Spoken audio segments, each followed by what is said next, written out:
दिशा बहे सरयू पावनी। और देखिए अयोध्या को, वाकई सरस्वती के पास भी आज शब्द कम पड़ जाएं, ये अयोध्या जैसी नजर आ रही है। वहाँ छोटे बड़े बुजुर्ग सभी किस तरीके से हाथ लगा रहे हैं, एक के बाद एक झांकियां निकाली जा रही हैं। आसपास खड़े लोगों को देखिए, जैसे राम राज्य अभिषेक के लिए आए थे, जब वो वन से वापस लौट कर आए उनका अभिषेक किया गया। आज बिल्कुल नजारा वैसा ही है, वैसे ही लोग अपनी अटारी पर, अपनी छतों पर और यहाँ खड़े हुए हैं। और क्योंकि ये स्मार्टफोन का जमाना है तो लोग अपने स्मार्टफोन में इस नज़ारे को कैद कर रहे हैं। और ये यात्रा, ये रथ भी देखिए जिस पर सीता और राम देखिए दर्शन करने के लिए सबको आज इस रथ पर बैठे हुए हैं।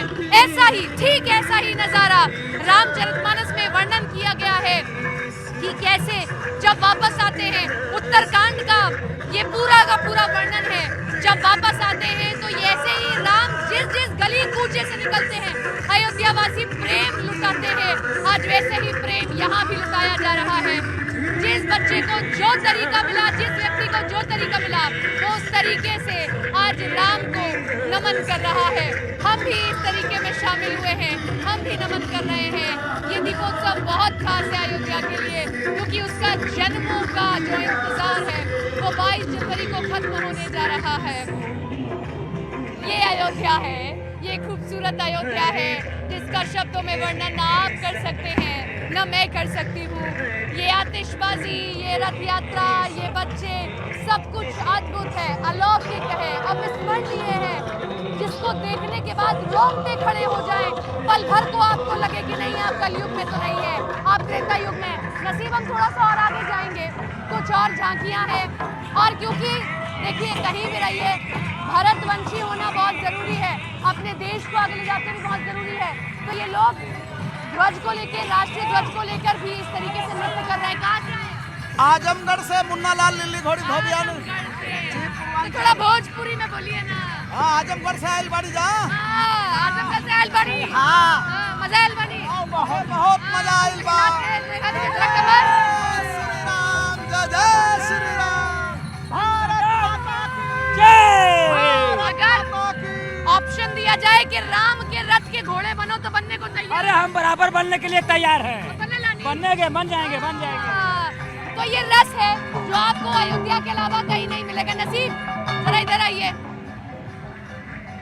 ये आधुनिक बजरंग बली है। हाँ जी, ये डिजिटल फोन के साथ चलते हैं। हाँ जी, लेकिन सेवा वैसी ही करनी है। सेवा वैसी करनी है। सेवा वैसी। एक बार जोर से उद्घोष, जय श्री राम, जय श्री राम। तो ये किष्किंधा कांड है। किष्किंधा कांड में मुलाकात हुई थी सुग्रीव से। ये मुलाकात हनुमान ने ही कराई थी। ये बहुत महत्वपूर्ण कांड है, क्योंकि मैंने पहले भी कहा कि राम चाहते तो जनक जी से भी मांग सकते थे सेना, लेकिन उन्होंने नहीं मांगी और उन्होंने सुग्रीव का साथ दिया, क्योंकि सुग्रीव को उस वक्त उनके भाई बाली परेशान कर रहे थे। यही राम है। ये देखिए,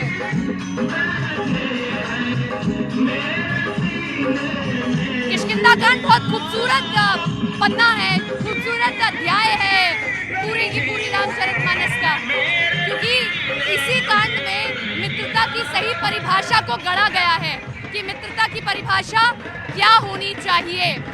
बजरंग बली का होना बहुत जरूरी है। किष्किंधा कांड के बाद में हम अगले सुंदरकांड, जो कि वो जगह है, वो अध्याय है जिसमें हनुमान की शक्तियों को दर्शाया बताया गया है। ये देखिए, ये हनुमान का एक बहुत ही सुंदर प्रकरण है, वो है सुंदरकांड। और सुंदरकांड इसलिए महत्वपूर्ण है क्योंकि इसमें जो है किस तरीके से बताया गया है हनुमान के बारे में। हनुमान को बताया गया कि तुम्हारे पास अपार शक्तियां हैं, बस तुम्हें याद करना है। तुम राम के दूत हो, तुम्हें कोई नहीं हरा सकता है, तुम परिश्रमी हो, तुम सबसे आगे हो।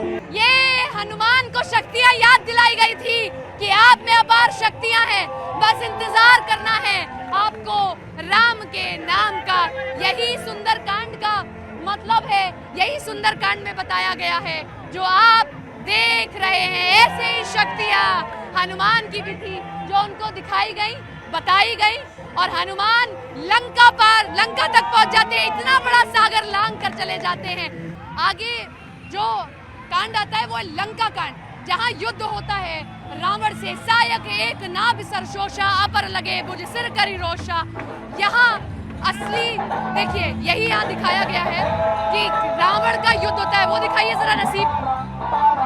रावण सबसे ज्ञानी, सबसे बड़ा शिव का भक्त, उस शिव का भक्त जो राम के आराध्य है, लेकिन बावजूद इसके वो किस तरीके से अपने ऊपर अभिमान करता है और उसी अभिमान को तोड़ते हैं।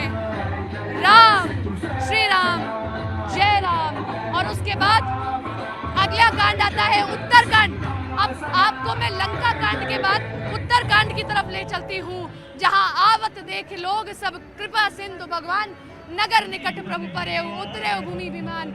यही बताया गया है इसमें, और यही अयोध्या के लोग दिखा रहे हैं कि जब राम लौट कर आए हैं तो वैसा ही नजारा जो रामचरितमानस में बताया गया, आज वैसा ही नजारा अयोध्या में है।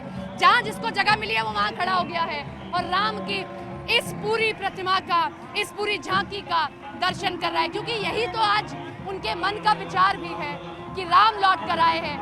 मंगल बधाइयां गाइए चौखट पर चलकर, बधे चौखट पर चलकर आज राम आए हैं, इसीलिए ढोल बजाइए, गाइए, नाचिए, आप भी घर बैठिए, दिवाली मनाइए, लेकिन राम का स्मरण कीजिए, राम का स्मरण विचारों में कीजिए, राम का स्मरण मन में कीजिए। और इसको आप महसूस कीजिए कि राम अगर रहना है तो राम सा बनिए, अगर रहना है तो राम सा बनिए, जीवन को सफल बनाना